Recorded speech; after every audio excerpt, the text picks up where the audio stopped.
ellerden yolum düştü min kere. Güller vaktsiz solup açtı, ayrıldık. İlk görüşten ne geldiyse gözlere, son günü de gözü yaşlı ayrıldı. Yoxa çıktı, eridi mi uçtu mu? Sesti ruhtu, ulduzdu mu, kuştu mu? Anlamadım, bile bile çaştı mı? Yardınıştı, iki baştı, ayrıldı. Birce defa öpebildim telinden, birce defa can eşittim dilinden. Bir rüyada tutacaktım elimden.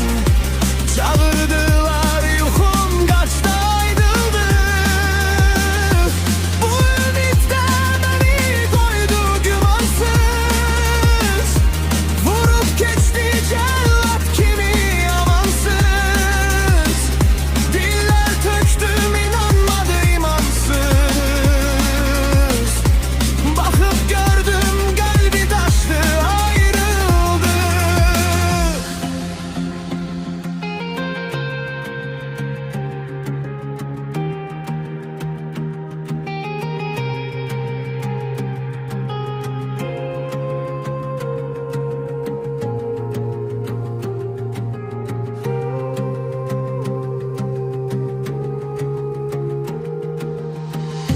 Tesbih kimi çevirirem illeri,